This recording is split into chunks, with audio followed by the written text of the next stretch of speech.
pada pagi hari ini Tuhan. Mari jemaat Tuhan, kita bersaat teduh dan kita mau menikmati hadirat Tuhan. Nikmati kehadirannya sepanjang ibadah ini. Ku rindukan Kau hadir di sini saat ini.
kami datang menghampiri Kau pada pagi hari ini dengan segenap hati kami, dengan segenap kekuatan kami Tuhan, dengan segenap kerinduan kami menghadap Engkau Tuhan, kekasih jiwa kami. Kami mau mempersembahkan puji-pujian, kami mau mempersembahkan hati kami yang mau datang dengan rindu beribadah kepadamu. Berkati setiap umat-Mu yang hadir pada pagi hari ini Tuhan, tua ataupun muda, besar ataupun kecil, semuanya Tuhan berkati tanpa terkecuali. Dan kami mau menikmati kehadiran-Mu di sepanjang ibadah pagi hari ini Tuhan. Turunkan berkat-Mu, turunkan kuasa-Mu, turunkan mujizat-Mu, dan melawat kami satu demi satu. Terpuji nama-Mu Tuhan. Kami siap untuk beriak-iak di dalam Engkau, bersukacita dalam hadirat-Mu. Di dalam nama Tuhan Yesus Kristus yang percaya, mari katakan amin. Sekali lagi, shalom Bapak Ibu yang dikasih Tuhan. Luar biasa, amin. Amin, luar biasa Tuhan Yesus kita, Allah yang hidup. Mari kita bangkit berdiri, kita mau terbang bersama-sama dengan Tuhan.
Kita mau siapkan hati untuk mendengarkan firman Tuhan.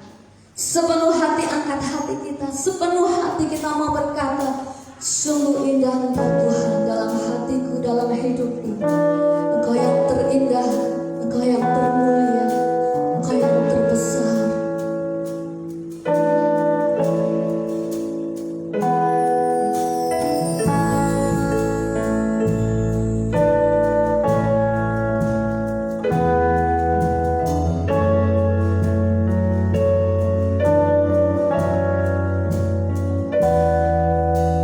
Kemenangan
Segala puji, hormat, dan syukur kami kepadamu Tuhan.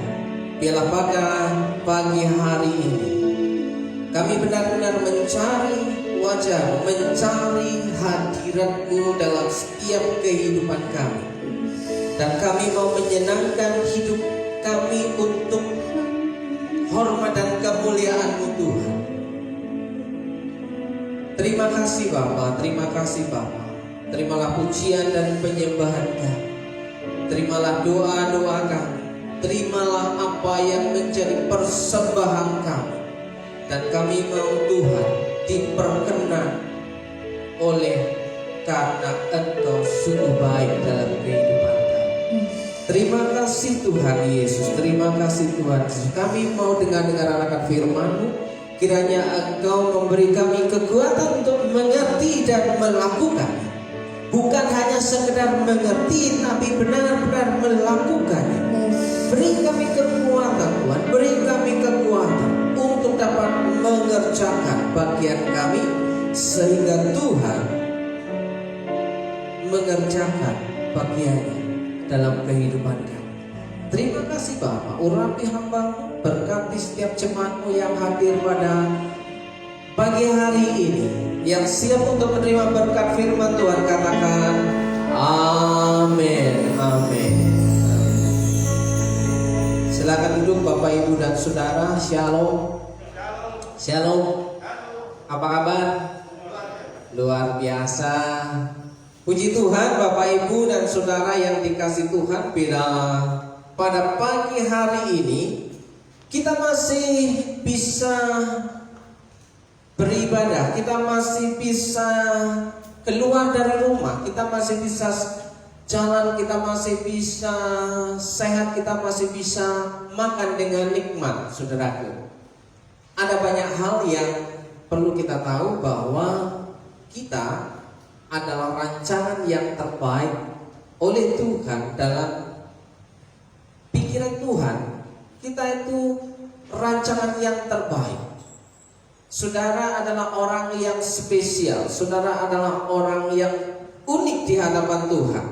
Nah, saudaraku yang dikasih Tuhan, pribadi yang seperti apa yang diharapkan oleh Tuhan dalam kehidupan kita sebagai orang Kristen? Pribadi seperti apa yang Tuhan mau dalam kehidupan kita sebagai orang yang beriman, sebagai orang yang percaya? Pribadi yang seperti apa yang kita mau hari ini ubah? Jadi saudaraku yang dikasih Tuhan, pribadi yang kita inginkan bukan terjadi begitu saja. Pribadi yang kita inginkan dan Tuhan inginkan itu harus kita usahakan, kita kerjakan, dan kita upayakan. Tidak serta-merta terjadi. Kita orang baik tidak serta-merta menjadi orang baik. Kita orang rajin tidak serta-merta menjadi orang rajin, saudara. Tapi diubah oleh kebiasaan-kebiasaan yang kita lakukan setiap waktu, setiap hari, sehingga kita menjadi pribadi yang benar-benar membuat hidup kita berubah. Perubahan bukanlah perubahan sampai terjadi suatu perubahan. Saudaraku, menjadi pribadi yang seperti apa yang Tuhan mau? Hari ini kita akan melihat bahwa menjadi pribadi yang dapat dipercaya. Sekali lagi, menjadi pribadi yang dapat dipercaya. Firman Tuhan katakan dalam Amsal 28 ayat yang ke-20, orang yang dapat dipercaya mendapat banyak berkat. Sekali lagi saya ulangi, orang yang dapat dipercaya mendapat banyak berkat. Tetapi orang yang ingin cepat menjadi kaya tidak akan luput dari hukuman, saudaraku. Yang menjadi fokus kita pada pagi hari ini, kita mau belajar menjadi pribadi yang menyenangkan hati Tuhan, menjadi pribadi yang dapat dipercaya. Menjadi pribadi yang dapat dipercaya itu seperti apa, saudaraku yang dikasih Tuhan? Saudaraku yang tidak, berapa lama engkau bekerja di sebuah perusahaan, berapa lama engkau bekerja di rumah saudara, di tempat usaha saudara, tapi yang menjadi tolak ukur Tuhan adalah seberapa kita bisa dipercaya dalam mengerjakan tugas dan tanggung jawab. Sekali lagi, berapa lama saudara bekerja tidak menjamin penghasilan saudara itu bertambah banyak. Kalaupun itu bertambah, hanya mengalami jenjang bertingkat sesuai SOP, ya, jenjang bertingkat. Tapi kalau sudah mentok, saudara hanya akan berjalan di tempat. Tapi di sini kita mau melihat hal yang berbeda, bagaimana Tuhan mencukupkan, memelihara dan memberkati hidup orang percaya, bahwa satu hal yang perlu kita tahu untuk dapat mendapatkan promosi Tuhan, untuk mendapatkan anugerah Tuhan yang lebih besar dalam kehidupan kita, selain anugerah keselamatan yang diberikan kepada kita, adalah menikmati hidup dalam pemeliharaan Tuhan. Kita sudah bekerja, berjuang keras, tapi hasilnya tidak pernah maksimal. Ya, kita sudah belajar dan kita ingin tahu seberapa banyak, seberapa besar hasil yang kita dapatkan. Hasilnya juga tidak signifikan. Saudara yang dikasih Tuhan, kita mau melihat bagaimana cara Tuhan memberkati hidup kita, pekerjaan kita, keluarga kita melalui pribadi yang dapat dipercaya. Tidak peduli saudara itu berapa lama saudara sudah bekerja, berapa keras saudara bekerja, berapa tinggi tingkat pendidikan saudara, ya, berapa ahlinya saudara, tapi ketika engkau mendapat kepercayaan Tuhan, berkat itu akan diperintahkan mendatangi hidup saudara. Yang percaya katakan amin.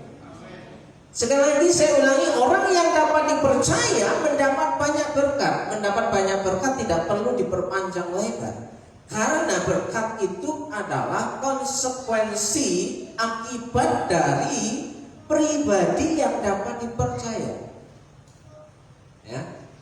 Carilah dahulu kerajaan Allah dan kebenarannya, ya. Maka semuanya itu akan ditambahkan kepadamu. Memperoleh banyak berkat, mendapat banyak berkat, menerima banyak berkat, semuanya itu akan ditambahkan kepada saudara dengan satu syarat pada pagi hari ini adalah menjadi pribadi yang dapat dipercaya. Nah, saudaraku yang dikasih Tuhan, siapa orang yang dapat dipercaya itu? Siapa orang yang dapat dipercaya itu? Pastikan saudara, siapa orang yang dapat dipercaya itu kita melihat ke belakang. Siapa orang yang dapat dipercaya, kita melihat diri kita. Jadi apakah kita itu bagian daripada orang yang dapat dipercaya menurut kebenaran firman Tuhan, sehingga kita dapat memikul beban, kita dapat memikul tanggung jawab yang diberikan kepada kita. Saudaraku, reward, ganjaran berbanding sejajar dengan tanggung jawab yang kita pikul. Tidak ada ganjaran yang besar, upah yang besar, jika yang kita kerjakan hanya biasa-biasa saja. Ya. Hanya orang yang menanggung, yang berani mengambil resiko yang besar, dialah yang layak untuk mendapatkan ganjaran yang lebih besar, upah yang lebih besar. Saudara, berbeda dengan cara kerja zaman sekarang, Bapak Ibu yang dikasih Tuhan. Dan cara kerja zaman sekarang ini bukan berarti tidak melakukan apa-apa, tapi sudah dilakukan kebiasaan bertahun-tahun. Salah satu contoh adalah menjadi seorang YouTuber. Menjadi seorang YouTuber itu kerjanya hanya mainan kamera, mainan video, mainan HP, dan membuat sesuatu yang menurut kita itu menarik orang lain, Bapak Ibu yang dikasih Tuhan. Tapi itu tidak serta-merta menjadi sumber penghasilan. Butuhkan waktu yang cukup panjang prosesnya untuk disukai oleh banyak orang, kecuali untuk sekedar menjadi viral dan kemudian ketangkap polisi. Nah itu viral, langsung banyak viewernya, ya, langsung banyak yang melihat, tapi tidak punya penghasilan, ya. YouTuber gagal. Nah, saudaraku, siapa orang yang dapat dipercaya itu? Kita akan melihat, saudara, ya, dalam terjemahan firman Allah yang hidup, orang yang dapat dipercaya adalah orang yang setia. Orang yang setia adalah orang yang dapat dipercaya. Karena orang yang setia, dia punya ketekunan demi ketekunan, dia punya komitmen, dia punya ketelatenan dan konsistensi dalam mengerjakan apa yang dia kerjakan. Dia tidak bosan dengan apa yang dia kerjakan. Saudara yang dikasih Tuhan, seringkali orang menjadi bosan dengan pekerjaan yang rutinitas, padahal itu sumber penghasilannya. Seharusnya ketika sesuatu yang rutinitas itu menjadi penghasilannya, itu kan hanya sebuah permainan dan relaksasi.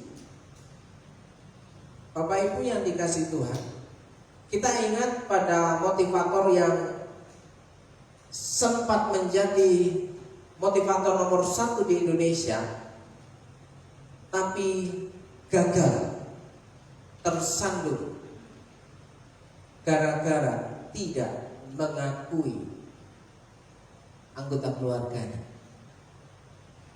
Dan langsung apa yang menjadi sumber penghasilannya tutup. Dia mengasingkan diri dan harus mulai merintis dari bawah lagi. Nah, itu salah satu pribadi yang dapat dipercaya atau pribadi yang tidak dapat dipercaya. Orang bisa menjadi terkenal, orang bisa menjadi populer sampai berhasil sampai ke puncak, itu bisa berjalan dengan cepat. Tapi untuk mempertahankan seseorang ada di puncak, di atas puncak keberhasilannya, hanya dibutuhkan karakter. Salah satu karakter itu adalah dapat dipercaya. Orang yang dapat dipercaya adalah orang yang setia. Setia, ya. Orang yang setia adalah orang yang tetap loyal dan komitmen pada saat-saat tersulit sekalipun. Saudaraku, ketika perusahaan tempat kita bekerja mulai terseok-seok, mulai kolab karena masa-masa sulit seperti ini, apakah kita bisa tetap setia, loyal dengan perusahaan di tempat kita bekerja? Ya, ketika keluarga kita mengalami goncangan badai kehidupan keluarga, apakah kita tetap loyal bahwa kita masih bagian daripada anggota keluarga kita? Ketika kita berada pada posisi sahabat dari orang yang tadinya sangat dekat dengan kita, tapi karena sahabat kita ini tersandung dengan masalah, apakah kita akan tetap setia dan konsisten menjadi sahabat dia? Ataukah kita akan meninggalkan dia? Ada sebuah cerita, saudara yang dikasih Tuhan, cerita seorang supir dan seorang majikan yang sama-sama Kristen, yang bekerja dalam sebuah perusahaan. Ya, ceritanya mereka persekutuan bersama-sama, ya, ibadah ke gereja bersama-sama, ya. Majikan ke gereja, anak buah si sopir juga ke gereja. Majikan persekutuan di perusahaan, sopir juga ikut persekutuan di perusahaan. Pada suatu ketika si sopir berkata kepada majikannya, ya, si sopir ini menceritakan keluh kesahnya kepada majikannya. Bos, kita sama-sama menjadi orang Kristen. Kita sama-sama menjadi orang percaya. Oh ya? Jawab si bos. Bos, sudah 10 tahun saya bekerja untuk bos. Saya melayani sebagai supir untuk bos. Saya mengantarkan kemana-mana untuk bos, ya, untuk majikan, untuk pimpinan, saudaraku. Tapi kayaknya perlu dipertanyakan, bos ini kekristenannya seperti apa ya? Bos ini orang Kristen, orang percaya kepada Tuhan. Tapi sudah 10 tahun saya bekerja, kok gaji saya itu masih kecil saja. Intinya seperti itu, saudara. Intinya si sopir ini merasa sudah kerja 10 tahun, dia merasa bahwa gajinya itu masih kecil, naik pun sudah tidak seberapa. Saudaraku, si bos, si majikan menjawab, oh begitu. Iya, padahal kita ibadah, padahal kita persekutuan, padahal kita juga bekerja. Bos bekerja, saya bekerja. Bos ibadah, saya ibadah, ya kan? Bos ke gereja, saya juga ke gereja. Tapi kenapa gaji saya kok kecil? Gaji saya kok gak naik-naik? Itu dari versi si sopir. Nah, giliran si bos, si majikan ini memberikan tanggapan. Oh begitu menurutmu? Sudah bekerja 10 tahun, gajimu masih segitu. Artinya si sopir ini membanggakan diri bahwa ini loh, saya sudah 10 tahun menjadi sopir Anda, tapi Anda tidak menghargai saya, ya kan? Gaji saya cuma seperti itu aja, tidak naik-naik, naik pun cuma sedikit, saudara. Ya bisa lah. Mungkin yang diharapkan bekerja 10 tahun sudah golongan 3 harapannya. Tapi dari versi si bos mengatakan demikian. Jadi menurutmu gajimu terlalu kecil karena sudah bekerja 10 tahun. Kamu merasa berat, ya, dengan bekerja begitu gajimu segitu. Pernahkah kamu tahu? Si bos mengatakan dengan sejujurnya, pada tahun yang pertama kamu bekerja, sebenarnya saya sudah tidak tahan mempekerjakan kamu sebagai sopir saya. Tapi kenapa saya pertahankan sampai 10 tahun? Karena saya melihat dan mengingat istri dan anakmu. Pertimbangan si bos, si majikan ini mempekerjakan seorang pria menjadi sopir pribadinya di sebuah perusahaan karena ia melihat istri dan anaknya di rumah, bukan melihat apakah si sopir ini layak dipercaya atau tidak. Sebenarnya 1 tahun pertama aku sudah tidak tahan mempekerjakan kamu, sudah ingin memecat kamu. Tapi karena melihat, mempertimbangkan istri dan anakmu mau makan apa di rumah dan kamu mau kerja apa dan bisa apa, maka aku mempertahankan sampai 10 tahun. Akhirnya si sopir itu dia tidak bisa ngomong apa lagi. Saudaraku, sopir itu tidak perlu sekolah. Otodidak, asal punya kendaraan bisa belajar dan belajar bikin SIM. supaya bisa mengendari kendaraan bermotor. Saudaraku yang dikasih Tuhan. Tapi untuk menjadi pimpinan di sebuah perusahaan harus punya pendidikan. Tidak mungkin melamar pekerjaan tanpa sekolah. Nah, jika seorang supir merasa iri hati dengan penghasilan majikannya, ini supir tidak tahu diri. Ini supir tidak tahu malu. Kenapa? Modalnya apa? Keahliannya apa? Sehingga mau sejajar dengan majikannya. Saudaraku yang dikasih Tuhan. Nah, saudaraku yang dikasih Tuhan, hal yang menarik adalah si bos majikan ini mempertimbangkan kemanusiaan, mempertimbangkan keluarga si supir bahwa orang ini harus ditolong walaupun sebenarnya tidak layak untuk diandalkan. Sementara tugas supir itu sebenarnya apa? Apakah seorang supir itu hanya nyetir, nganter, memasukkan dan mengeluarkan mobilnya? Saudara yang dikasih Tuhan, setahu saya seorang supir itu tugasnya banyak, bukan hanya nyetir, mengemudi mobil, ngantar jemput majikan, bukan hanya itu.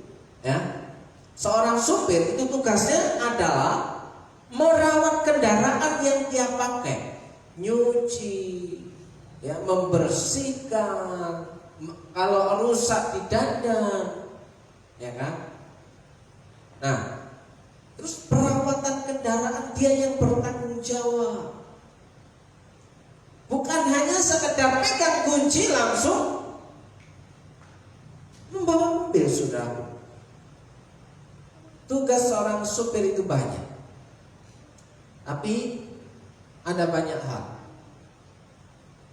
ya, yang tidak bisa dipercaya untuk menerima sebuah tanggung jawab. Saudaraku yang dikasih Tuhan, ada banyak pekerja-pekerja yang melupakan tanggung jawabnya supaya bisa dapat dipercaya. Kalau majikan kita tidak melihat, tapi Tuhan itu melihat apa yang kita kerjakan, maka lakukan pekerjaanmu dengan setia. Itu yang dilihat oleh Tuhan. Bagaimana kita dapat perkenanan Tuhan? Dengan setia.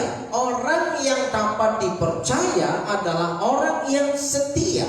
Orang yang setia itu akan mendapat banyak berkat, ya. Orang yang setia adalah orang yang tetap loyal, komitmen pada saat-saat tersulit sekalipun. Berbahagialah saudara yang tetap setia, ya. Saya membayangkan kalau si supir itu jadi orang Kristen dan dia komplain sama Tuhan. Tuhan, aku sudah mengikut Engkau, sudah percaya kepada Engkau bertahun-tahun sampai umurku sekarang sudah hampir setengah, ya, setengah abad, ya. Umurku sudah paruh bahaya. Saya sudah melayani Engkau. Di mana, kata Tuhan, kan? Kalau kita ngomong, Tuhan, aku sudah melayani Engkau. Tuhan tanya, di mana? Di gereja. Itu pelayanan atau sekedar karena nggak ada orang lain lagi? Ya, itu pelayanan atau sekedar supaya kita dilihat orang? Itu pelayanan atau sekedar entertain? Atau itu pelayanan yang benar-benar Engkau hidupi, Engkau kerjakan, Engkau kasih, Engkau cintai pelayanan itu, walaupun Engkau tidak disuruh-suruh? Melayani dengan hati, melayani dengan cinta, berbeda melayani karena tugas. Berbeda Bapak Ibu dan Saudara. Melayani karena tugas itu tanpa ada sedikit rasa duka. Kenapa? Biasanya kalau ada tugas itu ada konsekuensi positif. Tapi kalau kita mengerjakan pelayanan karena hati, pada saat-saat tersulit sekalipun kita tetap ada di situ. pada saat-saat tersulit sekalipun kita masih setia di situ. Saudaraku yang dikasih Tuhan. Tapi kalau hanya karena tugas, ketika pada masa-masa sulit dia akan meninggalkan pelayanan. Berapa banyak yang sudah meninggalkan pelayanan? Katanya melayani Tuhan, tapi kesetiaannya itu diragukan. Orang yang seperti itu tidak layak untuk dipercaya. Saudaraku yang dikasihi Tuhan, yang pertama, siapa orang yang dapat dipercaya? Yang pertama adalah orang yang setia, dan yang kedua, siapa orang yang dapat dipercaya adalah orang jujur. Ya, orang jujur akan diberkati Tuhan. Jadi orang yang dapat dipercaya, satu punya pengertian orang yang setia, dua adalah orang jujur. Orang jujur itu akan diberkati Tuhan. Karena kejujuran itu sudah jarang sekarang ini Bapak Ibu dan Saudara.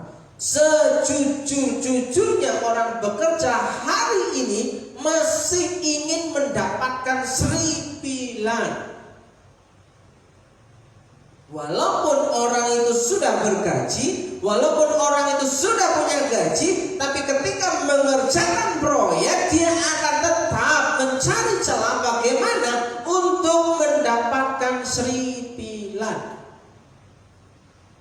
Padahal itu katanya pengabdian kepada masyarakat, pengabdian kepada negara, pengabdian kepada Tuhan. Tapi yang diharapkan adalah seripilan. Seripilan itu apa maksud? Luwian, kelebihannya. Nah, saudaraku yang dikasih Tuhan, tidak salah mendapatkan seripilan, tapi yang salah ketika tujuannya adalah seripilan. Seripilan yang sedikit demi sedikit akan menjadi bukit. Itu bukan seripilan lagi, sempalan. Ya. Nah, kejujuran dibutuhkan untuk mendapat perkenanan Tuhan. Orang jujur akan diberkati Tuhan. Saudaraku, menjadi orang jujur tidak mudah. Menjadi orang jujur tidak gampang. Karena resikonya ketika menjadi orang jujur adalah karena tidak mencari muka, karena sudah punya muka, tidak suka menjilat. Ya, saya akan menjilat-jilat karena apa? Ya, lebih baik menikmati makanan. Ya, tidak suka asal bapak senang. Jadi punya prinsip, punya integritas. Ya, walaupun resikonya tidak mendapatkan pujian dari orang lain. Jadi jujur itu berat. Karena belum tentu orang jujur dipuji sama orang, disanjung sama orang, disukai sama orang, tapi lebih pada orang itu memang itu. Ya. Jadi orang yang dapat dipercaya adalah orang yang setia yang pertama, dan yang kedua adalah orang yang jujur. Wong sing jujur uripe binerkahan. Wong sing jujur uripe binerkahan. Binerkahan itu urip hidupnya itu akan terpelihara terus menerus, ya. Terpelihara terus menerus. Artinya selalu terpantau oleh Sang Majikan Agung, Tuhan kita Yesus Kristus. Saudaraku, alangkah indahnya kita menjadi orang yang selalu dipantau oleh Tuhan. Alangkah bahagianya seandainya kita selalu diperhatikan oleh Tuhan. Oh iya, begitu saudaraku. Nah, saudaraku yang dikasih Tuhan, fokus kita adalah mengasihi Tuhan. Jadi orang yang dapat dipercaya itu orang yang setia, orang yang jujur, dan fokusnya adalah mengasihi Tuhan. Pertanyaannya, mengasihi Tuhan yang seperti apa? Mengasihi Tuhan itu yang abstrak, itu tidak bisa dikatakan mengasihi Tuhan karena Tuhan itu tidak kelihatan. Saudaraku, yang kelihatan adalah ciptaan, yang kelihatan adalah manusia. Jadi untuk bisa mengasihi Tuhan, syarat utamanya adalah mentaati firman-Nya. Tidak mungkin orang yang mengasihi Tuhan itu menjadi pemberontak. Tidak mungkin. Tidak mungkin orang yang mengasihi Tuhan itu hidupnya hancur-hancuran, berantakan. Tapi yang jelas, orang yang meninggalkan Tuhan kemungkinan besar kehidupannya akan berantakan.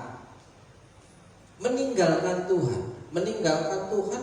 Kalau minggu yang lalu itu sama dengan orang yang akan punya potensi besar untuk gagal, yang punya potensi besar untuk tidak berhasil, meninggalkan Tuhan. Makanya firman Tuhan katakan, ujilah aku. Ya, kalau kita mau menguji Tuhan, ya jangan tanggung-tanggung. Ya kan, mau menguji Tuhan tidak perlu tanggung-tanggung, saudara. Seperti pada waktu zaman yang lampau, ketika kakek saya itu bilang kepada bibi saya, ya, kakek saya itu bilang kepada bibi saya itu, kalau kamu mau pergi meninggalkan rumah, kalau kamu mau minggat, jangan tanggung-tanggung, jangan dekat-dekat kalau mau minggat. Pergilah sejauh mungkin supaya tidak segera pulang. Ini kasus kejadian yang sungguh-sungguh terjadi dalam keluarga saya. Ya, kakek saya bilang kepada bibi saya, kalau kamu mau minggat, gak perlu yang dekat-dekat, yang jauh sekalian supaya gak pulang-pulang. Dari Malang lari ke Sumatera.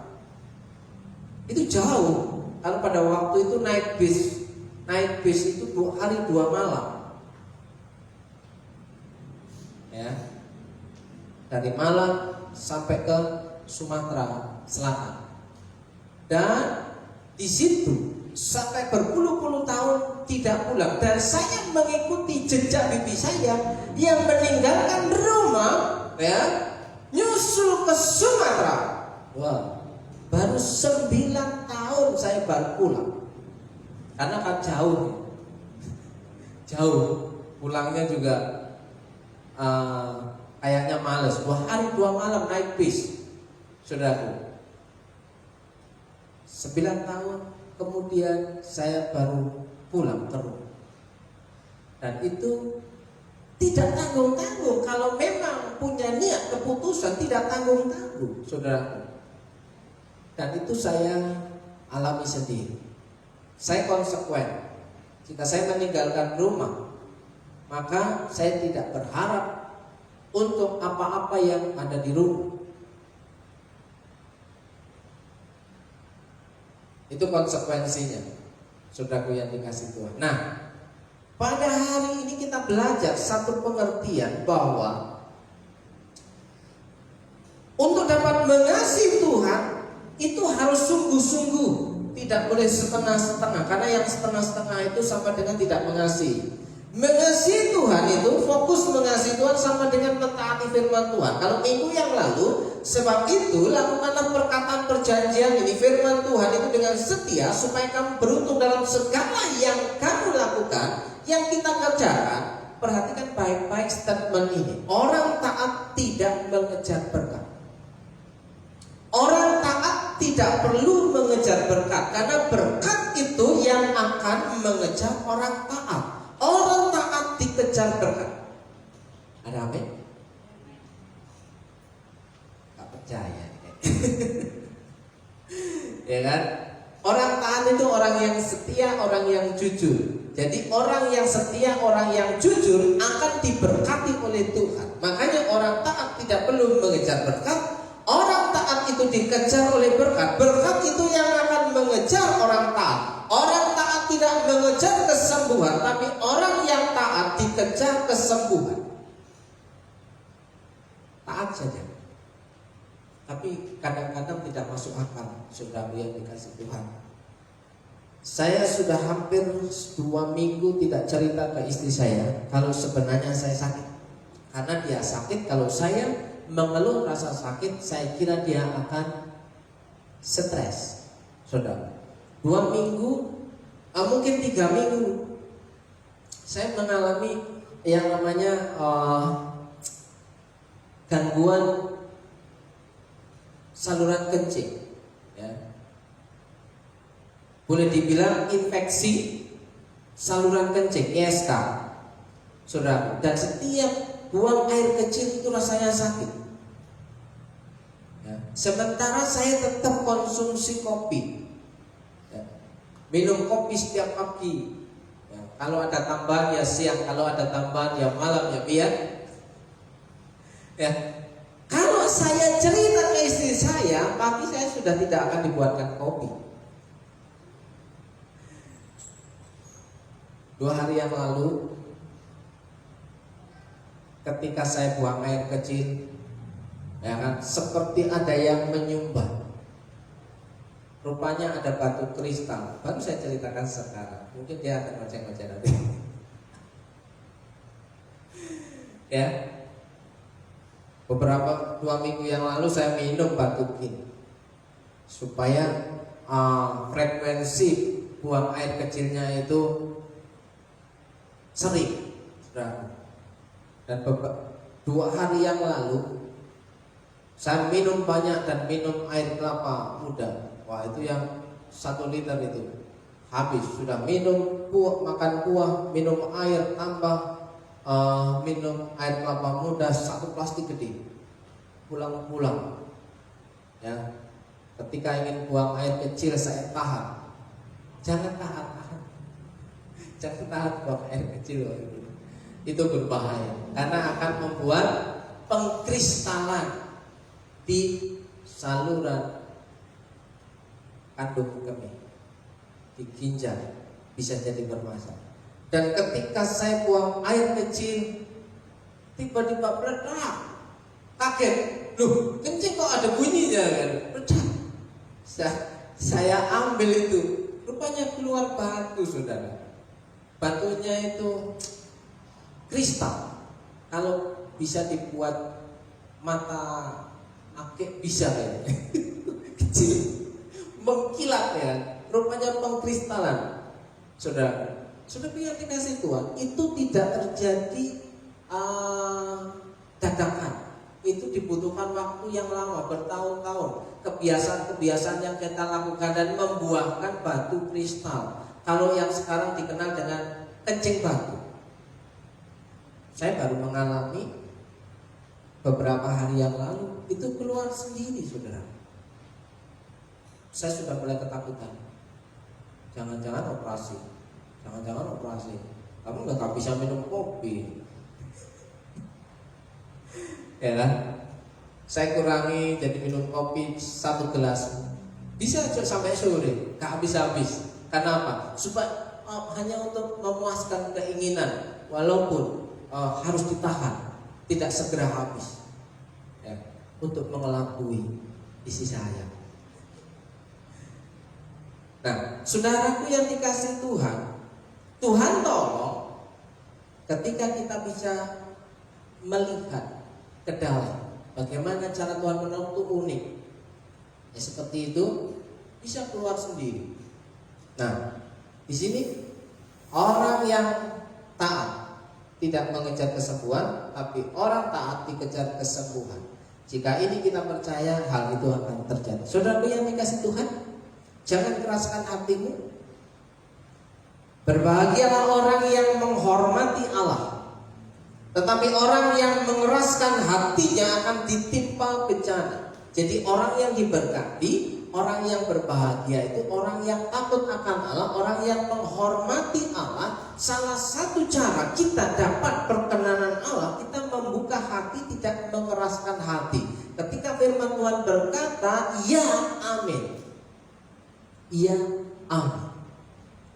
Dan saudara, pada kasus orang Israel sedang dalam pertempuran terhadap bangsa Amalek yang dipimpin oleh Nabi Musa, yang dikenal orang sebagai Nabi, ya, yang dipimpin oleh Musa.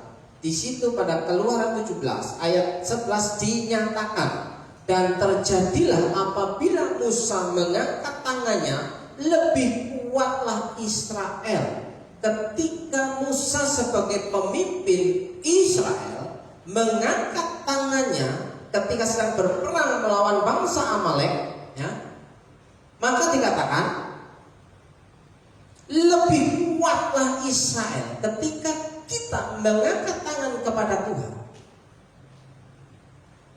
Kita akan menjadi orang kuat walaupun kita lemah.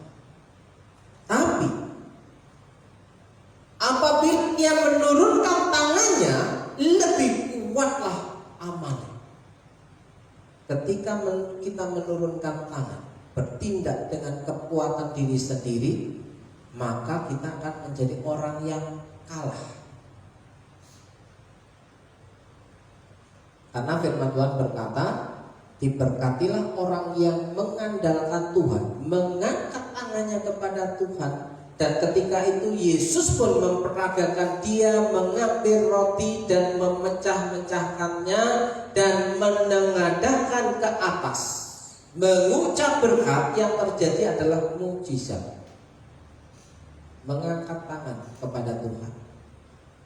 Pada kejadian yang selanjutnya, di Kejadian 39 ayat yang kelima, ini kasusnya seorang yang bernama Yusuf. Sejak ia memberikan kuasa dalam rumahnya, siapa ia ini? Ia ini adalah Potifar, seorang punya bakat, ya. Sejak ia memberikan kuasa dalam rumahnya dan atas segala miliknya kepada Yusuf. Yusuf ini siapa? Yusuf ini orang yang takut akan Tuhan, yang menghormati Allahnya. Ketika Yusuf diangkat menjadi penguasa atas segala harta kekayaan Potifar, maka yang terjadi seperti ini. Tuhan memberkati rumah orang Mesir itu karena Yusuf. Satu orang saja yang dapat diandalkan ada di tengah-tengah keluarga saudara pasti diberkati oleh Tuhan. Yang percaya apa? Sebenarnya cukup satu orang saja yang dapat diandalkan, yang mau menghormati, setia kepada Allah, berkat Tuhan pun sudah akan turun. Karena apa? Satu orang bisa mempengaruhi seisi rumah. Satu orang bisa mempengaruhi seisi keluarga. Seorang suami bisa mempengaruhi istri, seorang istri bisa mempengaruhi anak-anak. Dan seisi rumah akan menikmati pemeliharaan Tuhan yang cukup. Saudara yang dikasih Tuhan, Tuhan memberkati rumah orang Mesir itu karena Yusuf, sehingga berkat Tuhan ada atas segala miliknya, baik yang di rumah maupun yang di ladang. Ya, berkat Tuhan ada atas apa yang ada di rumahnya, baik yang di rumah maupun yang di ladang, baik yang di gudangnya maupun yang di toko, ya. Baik yang ia kerjakan di rumah maupun yang kerjakan di luar rumah, itu diberkati oleh Tuhan. Maksudnya adalah dalam pemeliharaan Tuhan. Apakah kita mau menikmati hal seperti yang dialami oleh tokoh-tokoh Alkitab ini? Seperti halnya Musa. Musa punya kelemahan, ya. Daud punya kelemahan. Apa kelemahan Musa? Musa gampang marah. Daud punya kelemahan. Kelemahannya apa? Dia mengambil istri orang. Ya, siapa tokoh yang tidak punya cacat? Semua tokoh Alkitab punya cacat. Tapi ia mau kembali kepada Tuhan, mau berbalik kepada Tuhan. Dia tidak mengeraskan hati, dia membuka hati. Maka dia berbahagialah orang yang menghormati Allah. Tapi orang yang mengeraskan akan ditimpa bencana. Saudaraku, siap bekerja dengan tuntas dan bertanggung jawab. Saudaraku, di samping itu kau carilah dari seluruh bangsa itu orang-orang yang cakap dan takut akan Allah, orang-orang yang dapat dipercaya, orang-orang yang dapat diandalkan, yang benci kepada pengejaran suap. Tempatkanlah mereka di antara bangsa-bangsa itu menjadi pemimpin 1000 orang, pemimpin 100 orang, pemimpin 50 orang, dan pemimpin 10 orang. Siap memikul tanggung jawab, dialah orang yang siap dipromosikan oleh Tuhan. Orang yang siap memikul tanggung jawab itu orang yang siap bekerja dalam kondisi sulit maupun dalam kondisi senang. siap bekerja dengan tuntas dan bertanggung jawab. Jangan senang antara hadir dengan diam. Saudaraku, ini kilas balik untuk yang terakhir renungan kita pada siang hari. Hadir dan diam itu dua hal yang berbeda. Hadir dan diam itu dua hal yang berbeda. Jika kita hari ini hadir di tempat ini, di ruang ibadah ini, maka Allah hadir. Ya, Tuhan hadir di sini karena ada kita. Tapi tempat kediaman Tuhan itu di hati. Tempat kediaman Tuhan itu di hati. Jadi Tuhan itu diam di hati. Seringkali orang Kristen bikin dan hanya fokus soal tempat kehadiran Tuhan, tapi tempat kediaman Tuhan tidak diurus. Apa maksudnya? Kelihatan yang ritual, kelihatan kita urus dengan sedetil-detilnya, tapi urusan hati kita tidak urus, kita tidak bersihkan, saudaraku. Nah, hadir dan diam itu dua hal yang berbeda. Karena orang cenderung fokus pada tempat kehadiran Tuhan, bukan tempat kediaman Tuhan. Kita hari ini kembali kepada hakikat kita. Tubuh kita itu adalah bait Roh Kudus. Atau tidak tahukah kamu bahwa tubuhmu adalah bait Roh Kudus yang diam di dalam kamu? Roh Kudus yang kamu peroleh dari Allah, dan bahwa kamu bukan milik kamu sendiri. Apakah saudara belum juga insaf bahwa tubuh saudara adalah Roh Kudus yang dikaruniakan oleh Allah kepada saudara, dan ia hidup dalam saudara? Tubuh saudara bukan milik saudara lagi. Tubuh kita ini bukan milik kita lagi, tapi milik Tuhan. Karena Tuhan berdiam dalam tubuh kita. Jadi kita harusnya menyerahkan seluruh hidup kita kepada penguasa tunggal kehidupan kita. Saudaraku yang dikasih Tuhan, jadi hadir dan diam itu dua hal yang berbeda. Hari ini kita hadir ibadah, Tuhan pasti ada, ya. Tapi bagaimana Tuhan itu diam dalam hati kita, yang mempengaruhi seluruh kegiatan kehidupan kita, itu yang membuat berkat Tuhan itu menjadi nyata. Saudara yang dikasih Tuhan, jadi akhirnya saudara-saudara, semua yang benar, semua yang mulia, semua yang adil, semua yang suci, semua yang manis, semua yang sedap didengar, semua yang disebut kebajikan dan patut dipuji, pikirkanlah semuanya itu. Pikirkan, bukan dipikirkan, pikirkan dan lakukan semuanya itu. Pikirkan perkara yang di atas, bukan yang di bumi. Kita harus memikirkan jauh ke depan, bahwa kehidupan kita tidak hanya di bumi ini, tapi sampai kepada kekekalan yang baka. Sebab jika kita hidup untuk Tuhan. Dan jika kita mati untuk Tuhan. Jadi baik hidup atau mati kita adalah milik Tuhan. Mau mati hari ini maupun besok sama saja. Maka jangan takut, jangan khawatir, jangan getar. Kita ada dalam genggaman tangan Tuhan. Saudaraku, kita akan menikmati perjamuan Tuhan pada pagi hari ini.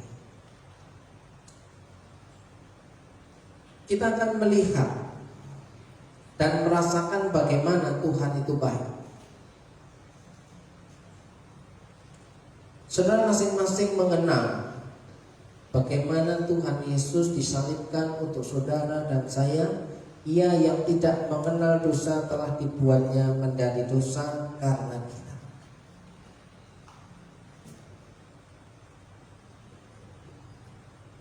Saya menjemput Bapak Ibu dan Saudara untuk bangkit berdiri. Kita menyiapkan hati, menyiapkan diri.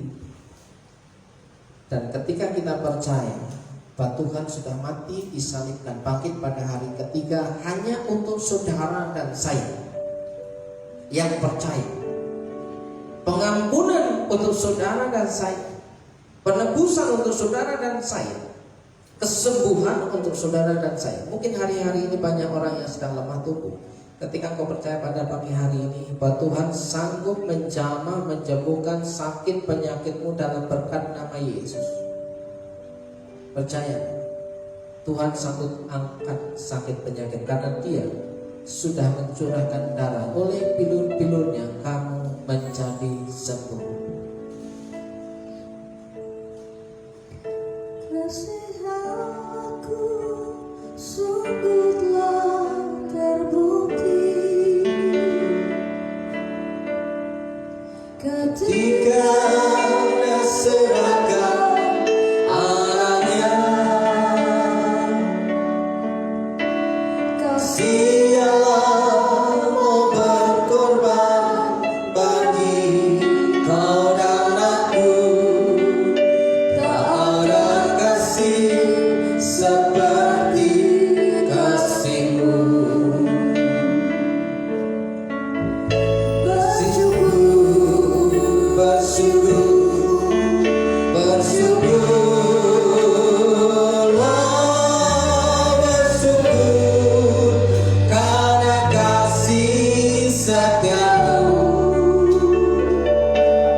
Saudara percaya bahwa itu pengorbanan Kristus dalam kehidupan saudara, dan mukjizat itu akan terjadi dalam kehidupan saudara. Jika engkau percaya tidak ada yang mustahil bagimu, apapun yang menjadi pergumulan dalam berkat nama Yesus.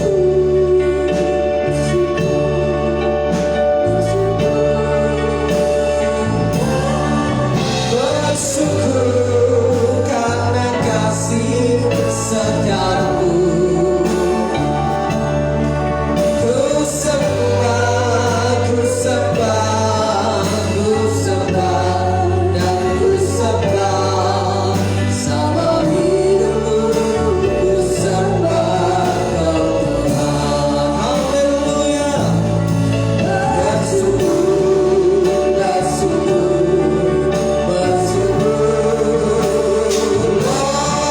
bersyukur karena kasih setiamu.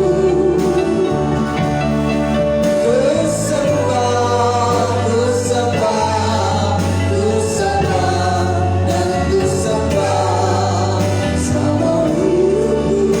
Ku sembah Kau Tuhan. Bersyukur, bersyukur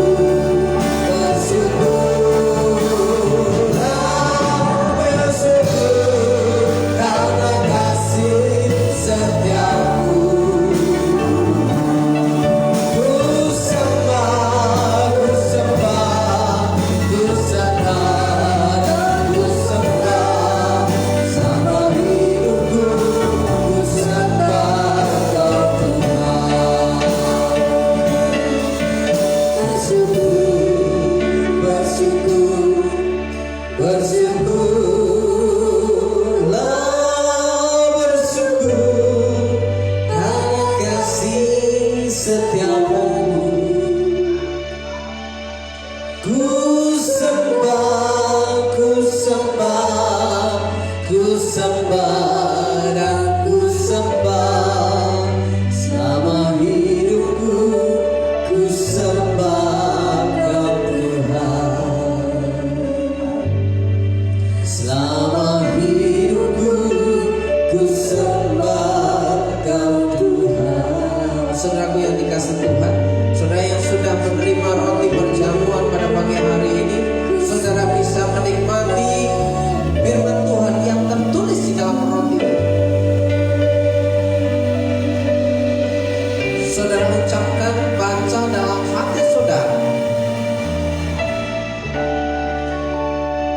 Hari ini saya mendapatkan Filipi 4 ayat yang ke-23. Kasih karunia Tuhan Yesus Kristus menyertai rohmu. Kasih karunia Tuhan Yesus Kristus menyertai rohmu. Kiranya kasih karunia Tuhan menyertai hidup saudara hari ini dan hari esok. Kita mengangkat roti kita tinggi-tinggi di atas kepala.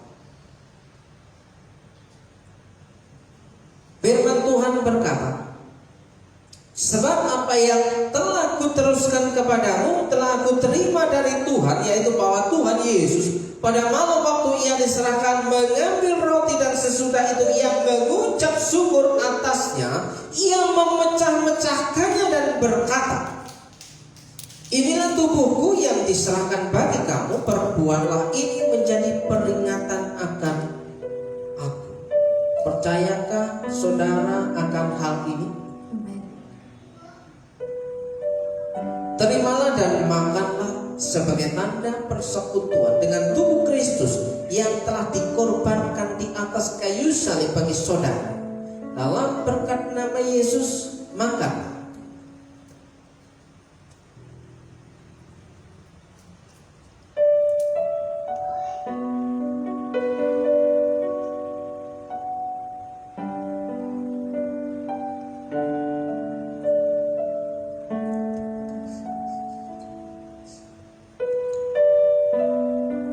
Saudara yang sudah menerima anggur perjamuan, kita mengangkat tinggi-tinggi di atas kepala. Firman Tuhan berkata,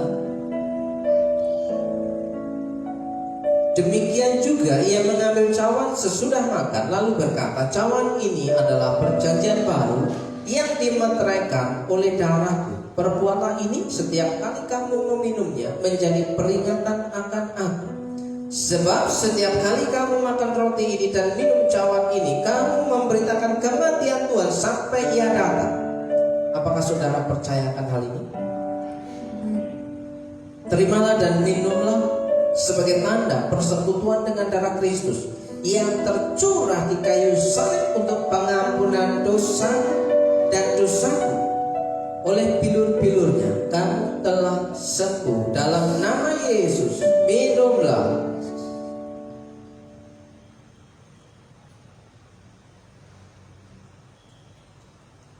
Mari kita mengucap syukur kepada Tuhan.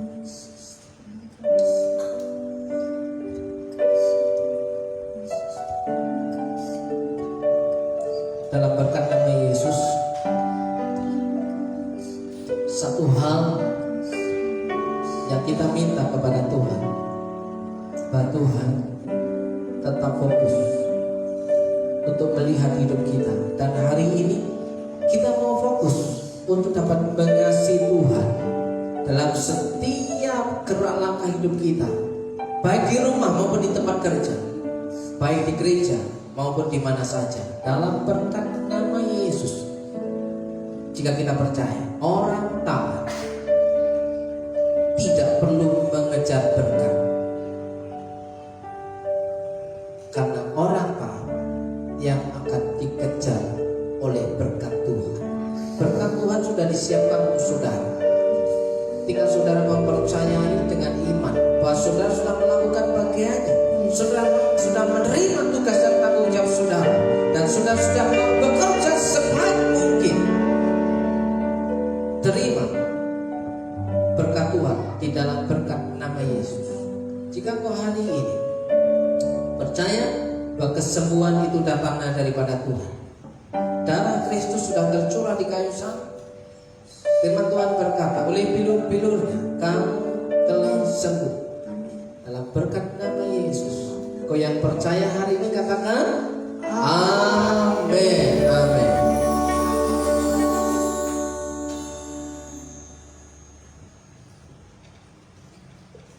Silakan duduk kembali Bapak Ibu yang dikasihi Tuhan. Dan saatnya kita akan memberikan persembahan buat pekerjaan Tuhan di tempat ini. Kita akan terlebih dahulu kita akan tundukkan kepala. Bapa, di dalam nama Tuhan Yesus Kristus, terima kasih untuk berkat firman-Mu yang kami semua sungguh diberkati. Dan kami sebentar akan memberikan persembahan buat pekerjaan Tuhan di tempat ini. Kiranya Kau memberkati setiap anak-anak-Mu yang memberi dengan penuh sukacita. Terima kasih Tuhan, di dalam nama Tuhan Yesus Kristus. Haleluya. Amin. Tuhan Yesus baik.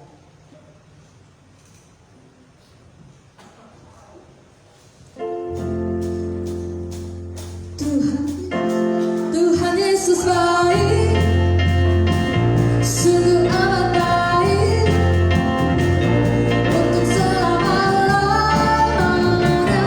Tuhan Yesus baik, Tuhan Yesus baik, sungguh amat baik. Tuhan Yesus baik, Tuhan Yesus baik, Tuhan Yesus baik, sungguh amat baik untuk selama-lamanya. Tuhan Yesus baik, Tuhan Yesus baik, sungguh amat baik untuk selama-lamanya. Tuhan Yesus baik dari selama-lamanya untuk selama-lamanya sampai selama-lamanya. Tuhan Yesus baik. Haleluya, puji nama Tuhan. Ada pengumuman, silakan Bapak Gembala. Bapak Ibu dan Saudara yang dikasihi Tuhan, sebelum kita selesai dalam ibadah kita pada pagi hari ini, saya tetap menghimbau kepada Bapak Ibu dan Saudara untuk tetap mengingat protokol kesehatan dimanapun saudara berada. Mengingat keramaian sudah mulai bergejolak, menggeliat, sudah mulai ramai kembali, kehidupan sepertinya sudah normal, dan itu kita harus tetap waspada. Kiranya saudara tetap dalam pertolongan perlindungan Tuhan dan tetap sehat-sehat di rumah maupun dalam pekerjaan. Salam untuk Bapak Ibu yang masih ada di rumah. Kiranya Tuhan juga menolong kehidupan Bapak Ibu dan Saudara. Saya menjemput Bapak Ibu dan Saudara untuk bangkit berdiri.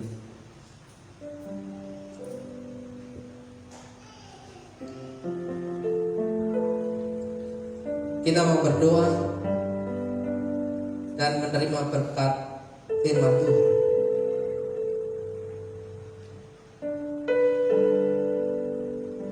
Dalam berkat nama Yesus,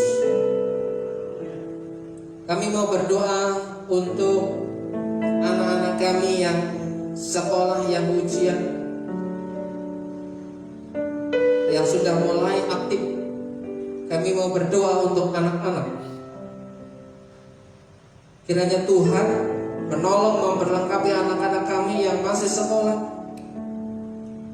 memberikan kepandaian, memberikan hikmat Tuhan dalam kehidupan dan masa depan yang penuh dengan harapan. Berdoa untuk sekolah-sekolah dan guru-guru yang mengajar. Kiranya Tuhan menolong, memprotek kehidupan mereka. Kami juga mau berdoa untuk pemimpin kami, Bupati Kabupaten Banyumas. Kiranya Tuhan menolong, melindungi, memberkati dengan berkat kesehatan, kekuatan dan hikmat Tuhan, supaya dapat memenangkan perkara dalam setiap jalannya roda pemerintahan di Kabupaten Banyumas. Dalam berkat nama Yesus, berkat damai sejahtera dan sukacita, kesehatan, kekuatan untuk pemimpin kami. Kami juga berdoa untuk pemimpin bangsa kami, Presiden, Wakil Presiden dan jajarannya sampai tingkat provinsi dan sampai tingkat kabupaten, sampai tingkat RT. Kiranya Tuhan menolong para pemimpin kami dan memberkati bangsa kami, memberkati kota kami dengan berkat-berkat yang tak pernah habis-habisnya. Tuhan melawat bangsa ini, Tuhan melawat kota kami ini, Tuhan melawat Purwokerto dengan lawatan yang ajaib. Kami mau berdoa untuk yang berulang tahun di sepanjang bulan April dan Mei. Menyerahkan setiap jemaat Tuhan ke dalam tangan pengasihan Tuhan dalam berkat nama Yesus. Kiranya Tuhan menambah-nambahkan hikmat yang baru dalam setiap tambah umurnya, dalam nama Yesus. Kami mau berdoa untuk keluarga kami yang sedang sakit, lemah tubuh, di dalam berkat nama Yesus. Berdoa untuk Popoana, berdoa untuk Bustriati, berdoa untuk Budarsono.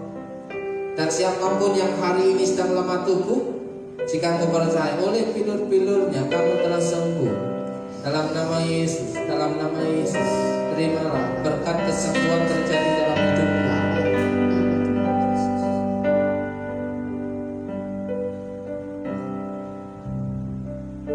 Engkau yang bergumul hari ini dengan hidupmu, dengan keluargamu, dalam pekerjaanmu, jika kau percaya, Tuhan sanggup memberikan jalan keluar.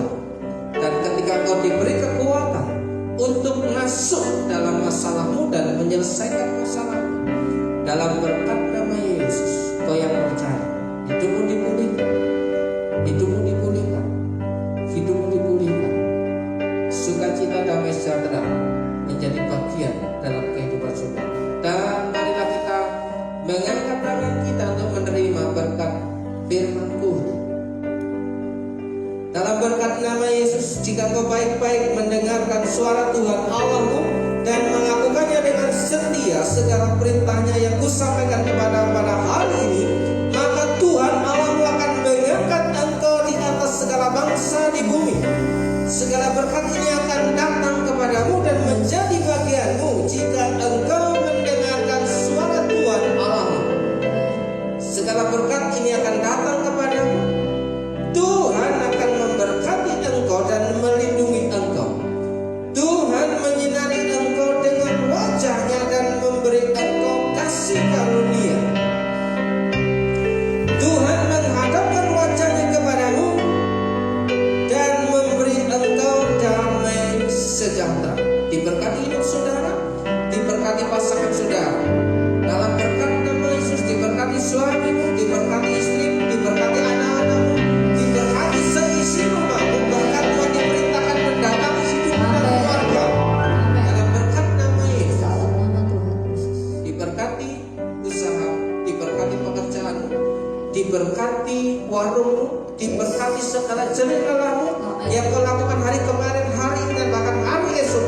Tuhan sanggup membuat segala pekerjaanmu